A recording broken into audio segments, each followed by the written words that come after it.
Thank you for giving me the opportunity to be able to pray for this house. Sure. The Lord bless you in the name of Jesus. Amen. Say the Lord bless you in the name of Jesus. Amen. Amen and amen. I'm not going to deviate from what God has asked me to say to this house this day.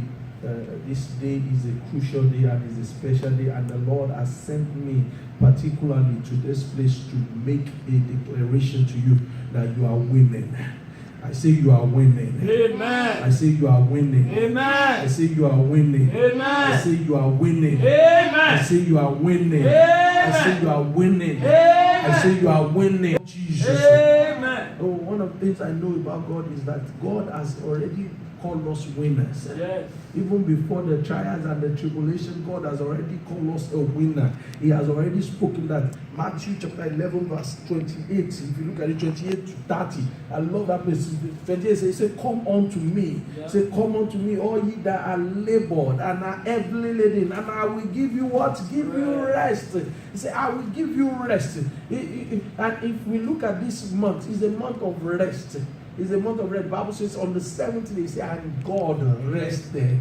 From everything God has done, He placed a rest on it. So, and that is why I have the joy to come and tell someone today that today God is doing miraculous things. God is turning your life around. Amen. He's turning your story around. Amen. You are crossing over to the other side. Amen. I say you are crossing over. Amen. I say you are crossing over. Amen. I say you are crossing over. Amen. Over every situation in life, over every trouble, over every ordeal, over every circumstance. Amen. You are crossing over. Amen. In the name of Jesus. Amen. I say you are crossing over. Amen. In the name of Jesus. Amen. You know, the Revelation chapter 22 verse 16. 22 verse 16. He said, Jesus has sent my angel to give you your testimony.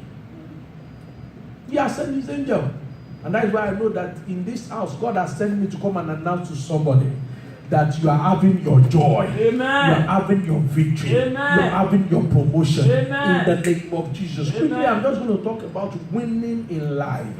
Winning in life, winning in life, winning in life, how to win in life, how to win, how to succeed, how to make it, how to move forward, how to cross to the other side. Because in every part of life, in every part of our life, there is always a time to move from one level to the other. Yes. There is always a time to move from one circumstance to the other. God even creates transitioning time. There is nothing that is permanent. There is nothing that stays forever. There is always a time for you to move to the next level. There is always a time for you to cross to the other side. There is always a time for you to move to the other side, to see the grace of God. And today, our text will be taken from the book of Mark. Mark chapter 4. Mark chapter 4. Mark chapter 4. I'm going to read from this place. Mark chapter 4, verse 35 to 41. I'm going to read the whole text at once. I'm going to read the whole text at once, and then we'll start talking from there. I'm going to just read everything once, and we will go from there.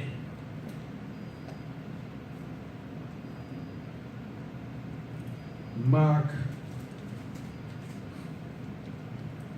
chapter 4,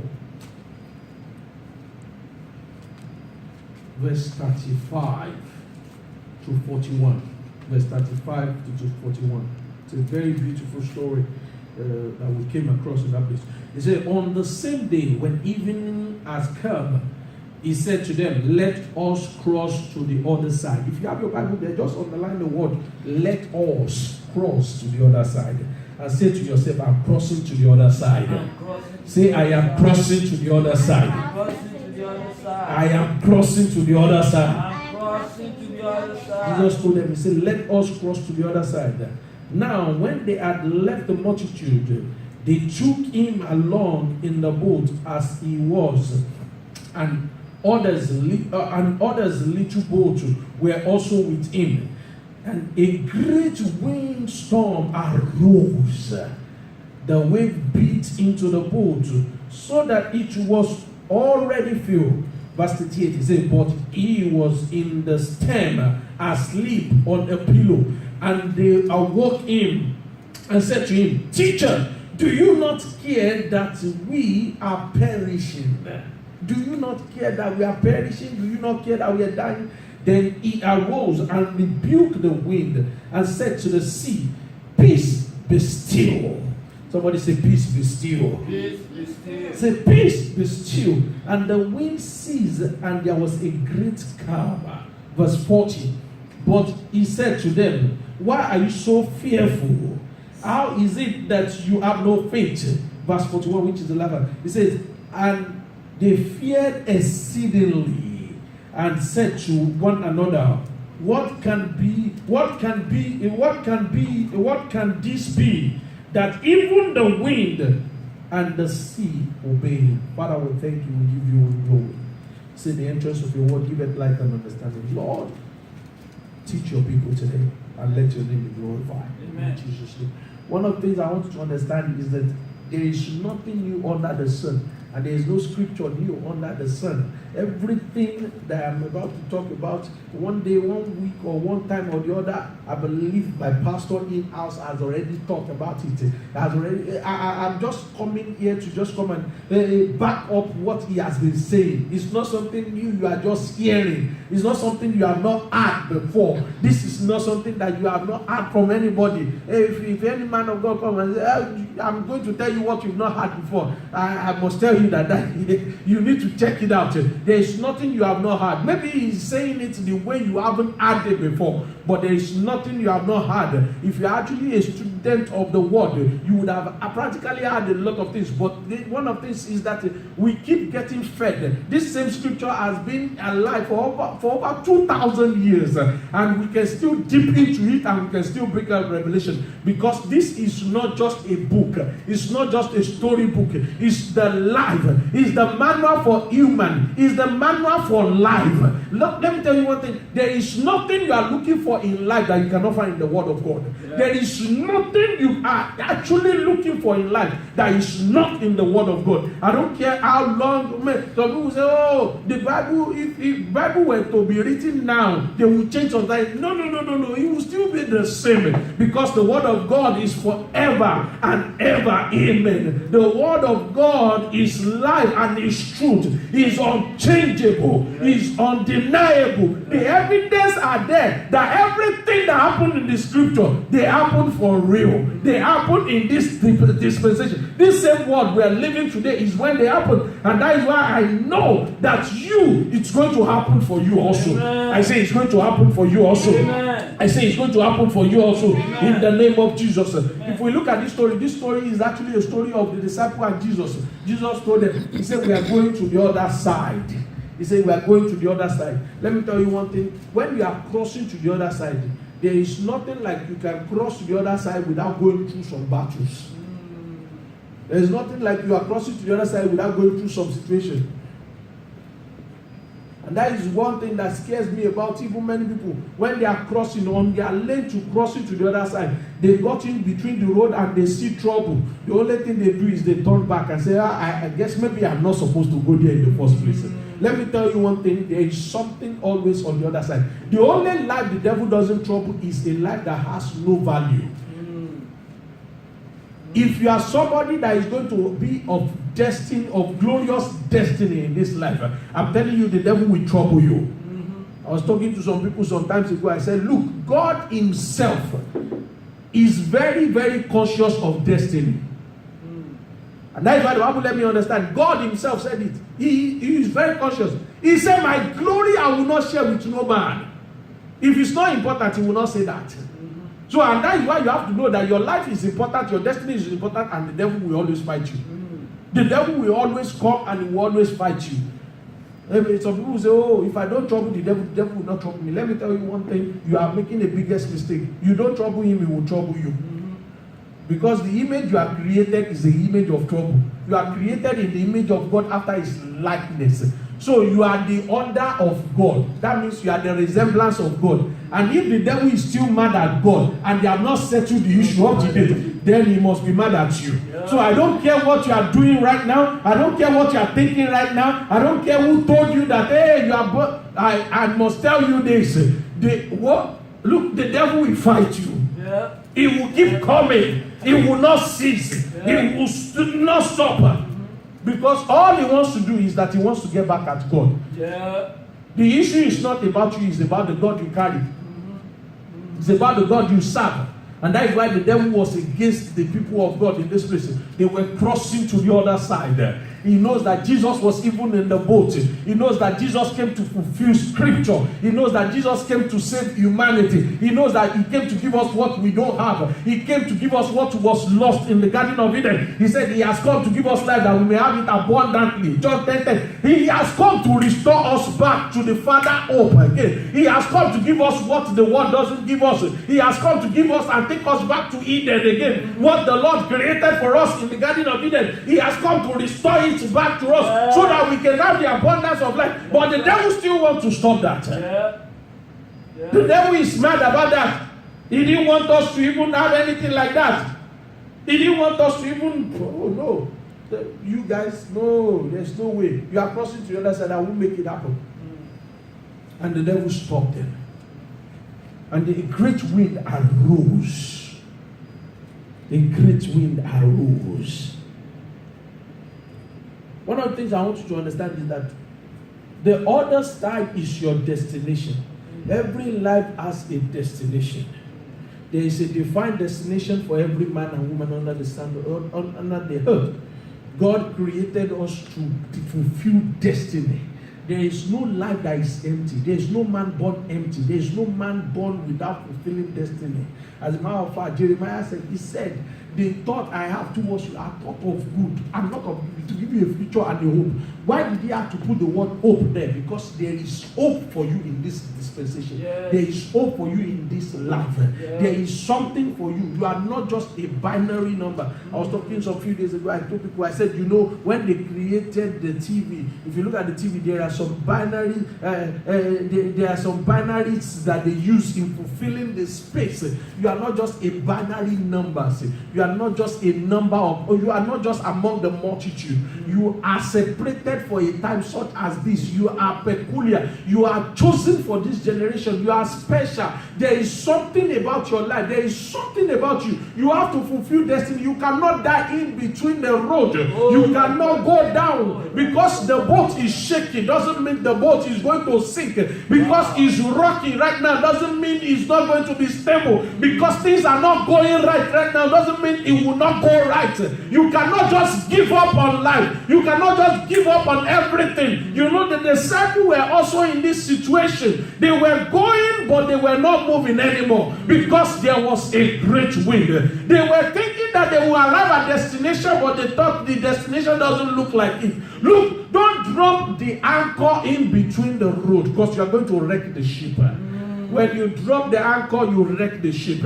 If you look in the book of Acts of Apostles, when Paul was being taken to Rome, he told the people when the storm came, he said, look, don't drop the anchor. He said, don't drop the anchor. Let us just keep fighting this wind. It doesn't matter. You see, let me tell you one thing. In the life, in the water of life, we're going to feel some certain things. The Bible already said it. He said, in this life, you are going to see trials and tribulation. But before you actually came, he had already given you an answer to it. He said, in the world, you see trials and tribulation. He said, but be of good cheer, for you have overcome. There is a statement of victory ahead of you, ahead of your Father. So that means you too, you are going to have the same victory. It doesn't matter what you are passing through. It doesn't matter what you are going through. It doesn't matter what the situation is right now. I know that you are going to win. I know that you are on the winning side. As long as you are on the Christ side, as long as you have the mind of Christ, as long as you accept Him as your Lord and your Savior, as long as you hold on to His hand, as long as you allow Him to guide you and direct your life, I can assure you that you are going to win. I can assure you that you will defeat the devil. I can assure you that you will defeat that sickness. I don't know what sickness or disease you are passing through right now. Let me tell you something. My Father is a miracle worker. I say the God I serve is a miracle worker. He does miracle. But as a matter of fact, it's not something I'm telling you because I'm a pastor. I am telling you this because I've experienced it myself. I know He's a miracle worker. I know He's a healer. I know He's a provider. I know He's a great changer. I know He's the King of glory. I know He's Abba Father. I know He's El Gibbon. I know He's El Leon. I know He's El Shaddai. So I can tell you about Him. I know Him for myself. I'm not talking just because I'm a pastor. I'm not saying this just because I want to make you feel good. I'm not saying this just because I want to make you jump or leap. No. I'm not here to make you jump or leap or feel good. I am here to encourage you and to tell you that Jesus is real. Yes. Wow. The disciples were in the middle of the storm in this place. He was pushing them back and they said, oh, what a great problem we are in this place. Are we going to ever arrive at where Jesus said? Because it doesn't look like we're going to get far. This storm is too much. How are we going to get past this storm? How are we going to get past this situation? How are we going to get past what we are passing through? This is just too much for us. But let me tell you one thing. The Bible says in the book of Psalm 121, he said, I will look up unto the hill, for where comes my help? He said, come from the Lord. Let me tell you one thing. When you are in trouble or you are in trial, you must be able to look up. Stop looking down, start looking up. Stop looking down at the situation, start looking up. Many of us as Christians, we face a lot of challenges in life, but we allow the challenges to dictate to our life. We allow the challenges to control our destiny. We have the challenges to control our situation. But let me tell you one thing, the Bible already gives you a word of victory. He said, in the world you see trials, you go through tribulation, you go through this and that, but be of good cheer. That means be of good joy. That means rejoice, because your joy will surely come. Bible says in the book of Psalms, it says, sorrow may endure for a night. He said, but joy comes in the morning. Let me tell you one thing, whatever you are passing through right now is just for a time. It's just for a season. The disciples were passing through a situation, but it's just for a time. It is their transition moment. What you are going through right now is your transition moment. You are crossing. You will get to destination. You are just in a transit. You know, when someone is in a transit, you are still moving. You might not have been where you are supposed to be, but you are moving. You might not be where you want to be, but you are still moving. Don't stop and don't quit. Don't turn back. Look, let me tell you one thing. No matter how fast you are running on the wrong direction, you can never hit destination. You have to be on the right track to get to where you are going. The disciples have to face the storm so that they can get to where they are going. Look, you have to face what you are going through right now so that you can get there. David had to face Goliath to become a giant killer. Don't give up. Many a times we give up so easily. We give up so easily. We relax.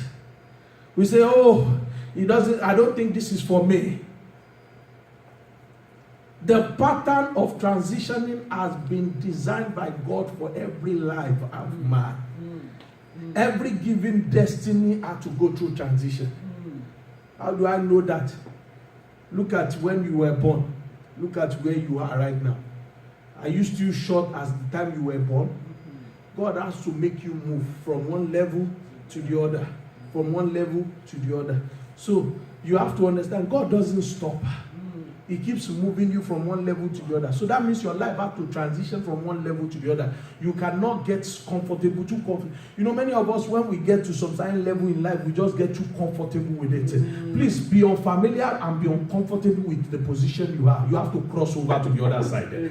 Tell somebody, I have to cross over. I have to cross over. You cannot stay there for too long. Many of us, when we get to a particular position, we just get comfortable and we relax. And say, oh, I think this is just the best for me. No, the best is yet to come. God still has something for you. There is still something packaged for you. You are not just what you are right now. You are what you are by the place God is taking you to. This place doesn't define who you are. What you are doing right now doesn't talk about who you are. There is something spectacular that God wants to do for you. There is a place God wants to take you to. There is a thing God wants to do in your life. And I'm so confident about God this morning that God is going to touch your life for a change. Amen. In the name of Jesus. I want to just quickly give us 6 points.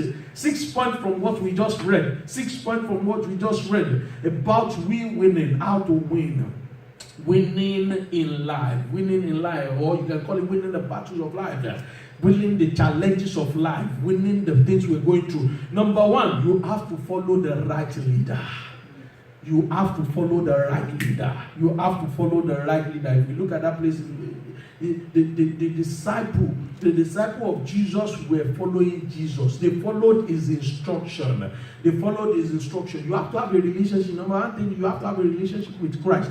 You have to follow Christ. You have to be a Christ follower. You have to be a believer of God. And you have to follow the right leader. The right leader is our Christ. As a matter of fact, the Bible let us understand that Christ is our high priest. Jesus Christ is our high priest. You have to follow the right high priest. To get to the next level in life, you have to follow the right leader. You have to get on the boat of the right leader. You have to follow the right direction. You have to allow God to guide you. You have to allow him to light your path and guide you into all truth. The Spirit of the Lord must be leading you, because he said he will send his Spirit to you, which is called the Comforter, the Holy Spirit, so that he can lead you into all truth.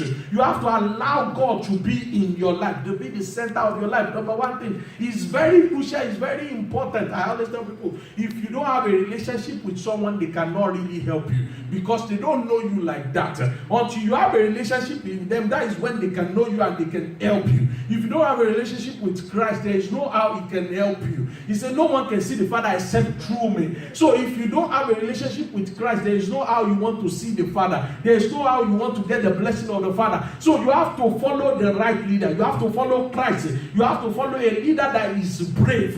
You have to follow the leader that is brave. Joshua chapter 1, verse 7 to 9. He said, be brave, be courageous. He told Joshua, he said, be courageous, because the people you are about to lead, you have to show them courage for them to get to their destination. They have to get to Canaan. But if you that you want to take them to Canaan is not courageous, they cannot get there. Until you are brave and bold enough, that is when you can get them to your destination. So you have to follow a brave leader. A leader that can lead you bravely. Somebody that can encourage you. Somebody that can cheer you. And that's why I have confidence in my pastor here, that he can help you do that. He can help you get to your destination. He can restore that thing. He can kindle fire into your life. He can kindle hope into your life. Restore you back. Get you to your destination. Because you have to get there. You have to get to destination. You have to follow a brave leader. You have to follow a leader with integrity. You have to follow a leader with integrity. Christ is a man of integrity. He's a man of integrity. You have to follow somebody with integrity. Somebody who is trustworthy. In John chapter 5 verse 19 says, Jesus gave them this answer. Verily I say to you, the Son can do nothing by himself. The Son can do nothing by himself. That is a leader of integrity. He didn't say, because I've been doing miracles, I can do everything. He said the Son can do nothing by himself. I cannot do anything by myself. Only what my Father in heaven. He said he can do only what he sees his Father doing. Because whatever the Father does, the Son also can do. It is what the Father can do that the Son can do. So you have to follow a leader with integrity. The leader that will tell you the truth. The leader that will show you the light. The leader that will tell you that this is it. And you have to follow a leader that is full of faith. Is full of courage. A faithful leader. A faithful leader. A faithful leader is very important. He is very important. You know, Joshua had to let the people understand. In the book of Joshua, he had to let the people understand that the faith that we have must be strong enough to pull down Jericho. Don't you think people would have told him that, you know, you are signing us for a death warrant right now? What do you mean God said we should march? Don't you see the wall of Jericho? I'm pretty sure some people will argue it. But the Bible says the just shall live by faith. Yes. Yes. Not by what you see. Not by what you're going through. Not by what you're passing through. Not by what is happening around you. You live by the faith of God in you. So he said, oh, look, I don't care what you are saying. God said we are winning. God gave him a victorious answer. The Bible says in that place, Joshua said, the Lord told him, he said, Joshua, I have given you the kings of this land, and the horsemen and the old soldiers of the land. Before he fought the battle, God gave it to him. God gave us all assurance. So you have to follow the right leader, a brave leader, a leader of integrity, a faithful leader, and you have to follow the high priest. Christ Jesus, our high priest.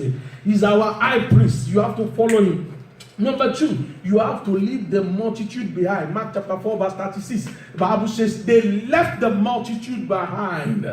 They left the multitude behind. One of the things I always tell people, in winning in life, you have to be able to leave people behind. You cannot be a crowd follower.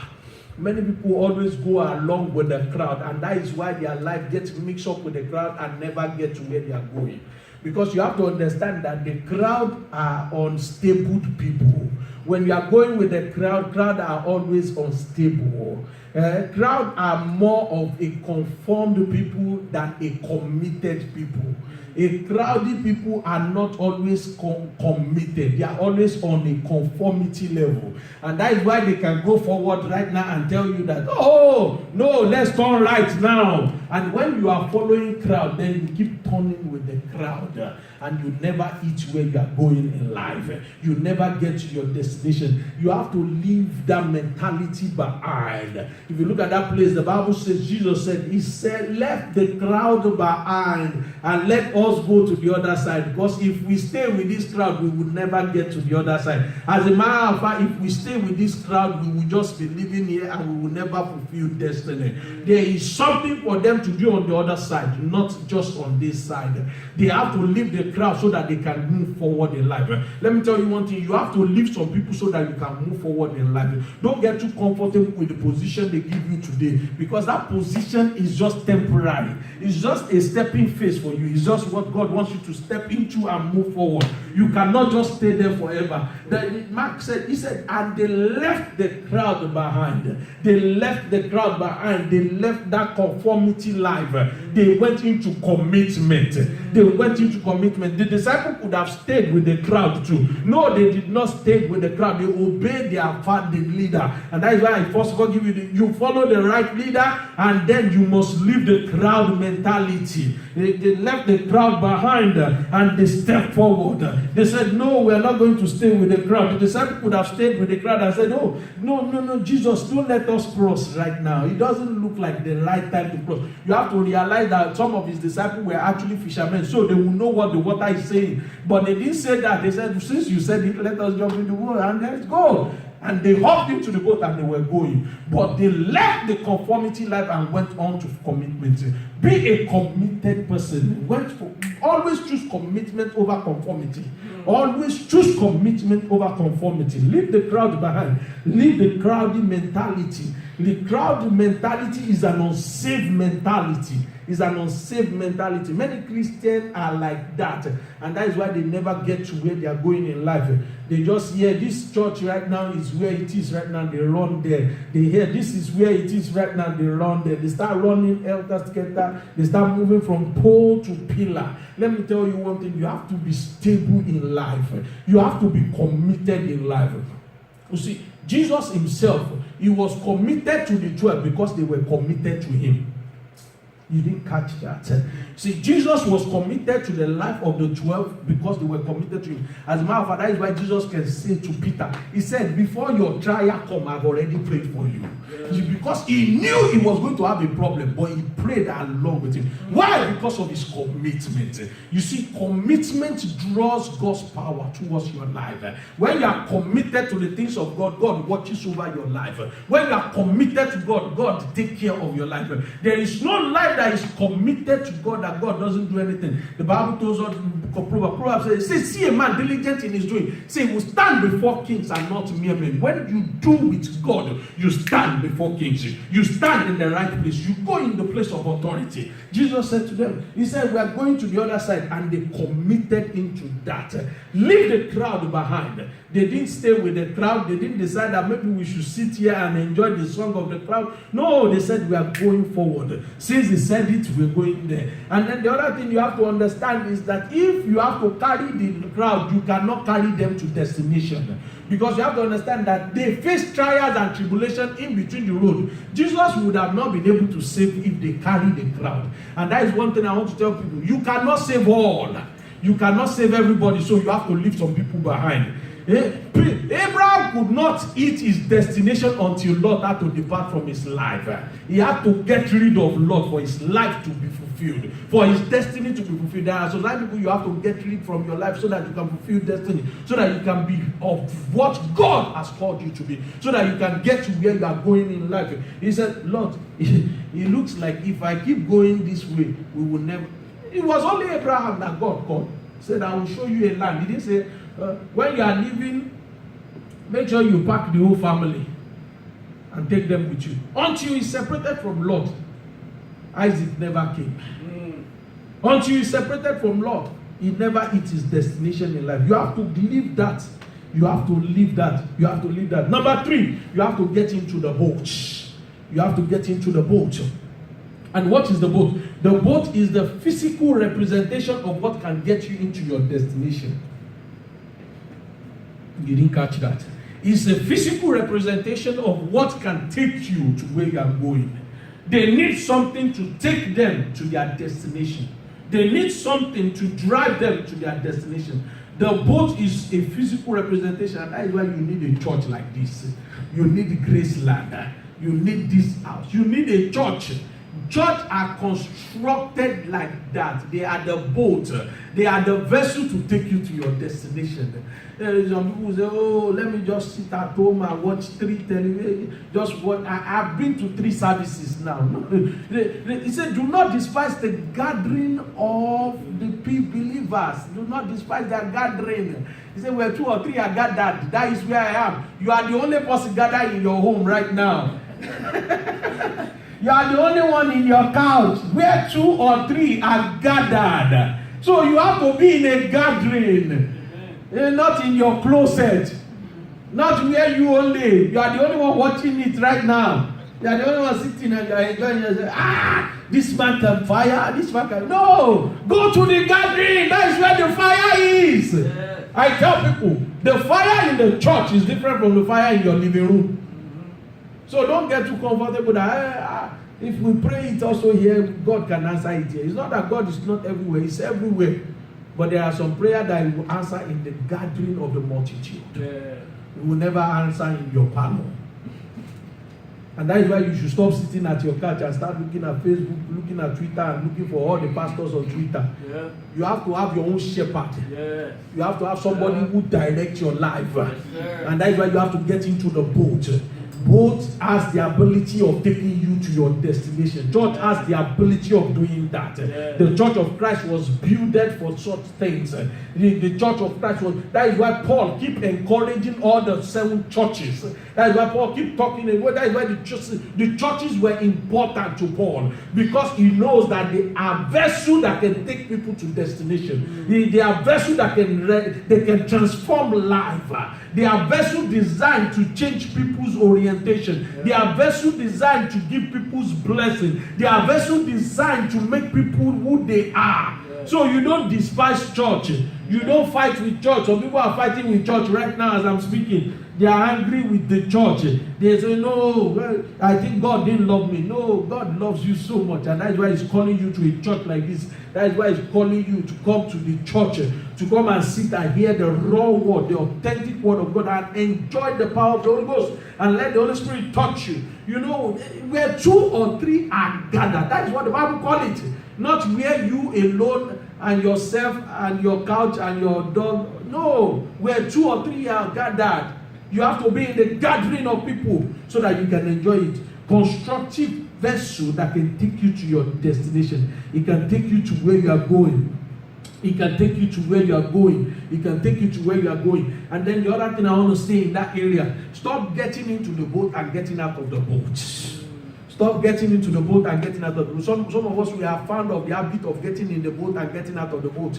We jump in and we jump out. We jump in and we jump out. We jump in and we jump out. Let me tell you one thing, it's very, very dangerous.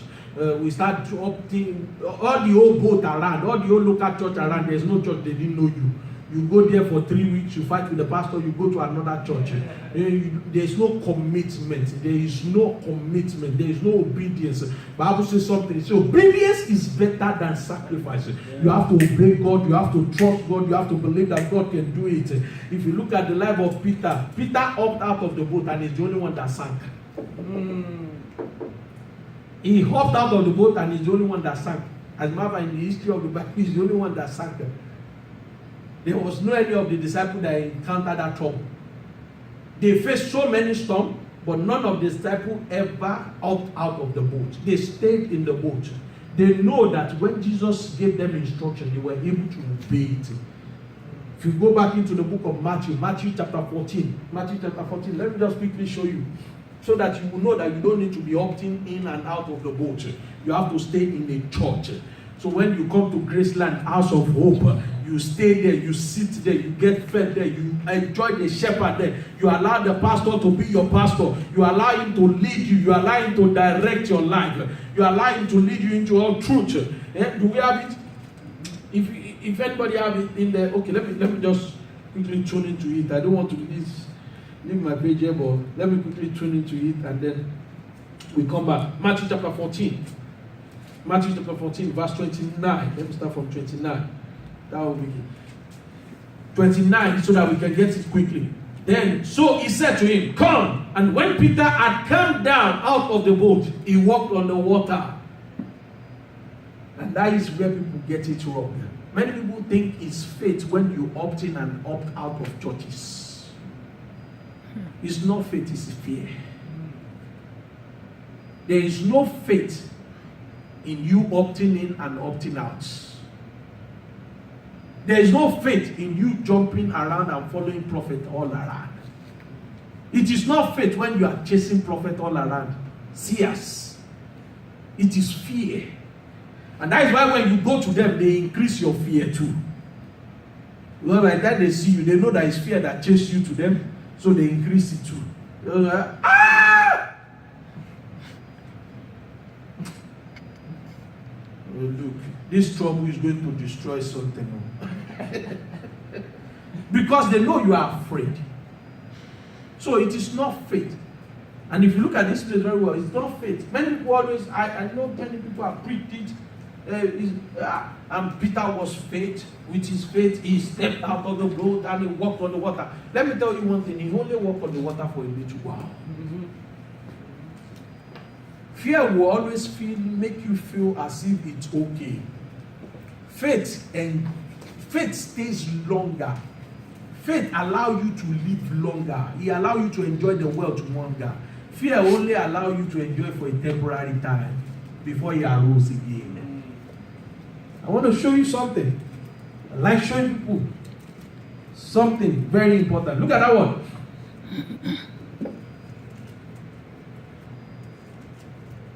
So, the Bible says, he stepped out of the water.